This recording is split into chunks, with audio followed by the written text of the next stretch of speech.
passionate defense of U.S. foreign policy becoming a disaster zone and the importance of correcting what's going on in U.S. foreign policy. Your website doesn't have foreign policy very high, probably because it's not very high in Colorado.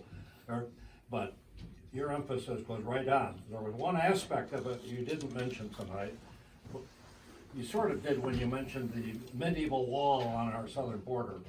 And a lot of people are concerned about why are so many people still trying to come to this country when the country's so much trouble? What can we do about keeping them happy at home? You did something about that. Yeah. So thanks. I think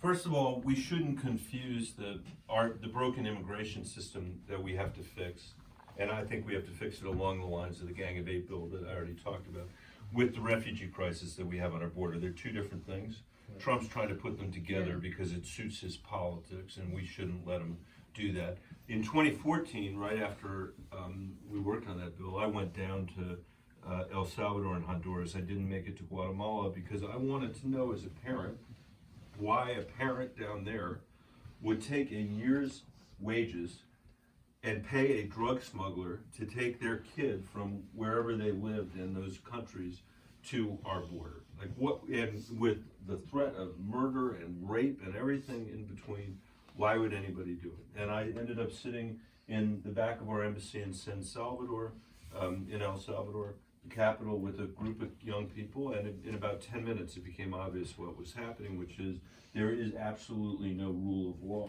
There is no rule of law. It's the same story. There's no rule of law. And there's no economic opportunity, and you got a group of relatively poor people extorting another group of poor people and threatening to kill them. And so they're fleeing for their lives. This particular group of people are not coming here for jobs.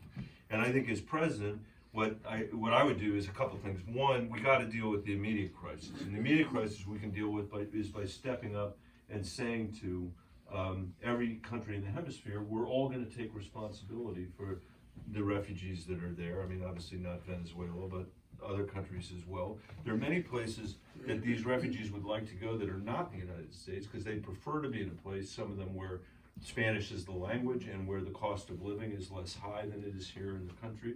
But we would want to take our share of refugees because that's the country that took my mother and her parents in. That's who we are. And there are more refugees in the world today than at any time since World War II.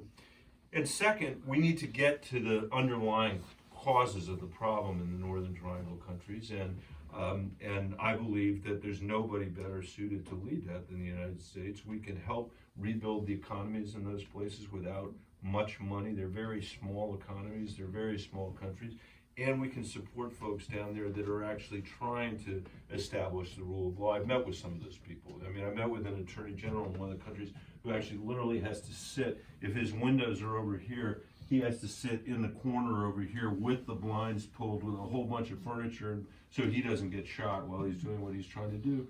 Those are the people that we need to support, and none of that is easy work, but it is stuff that I think we could do.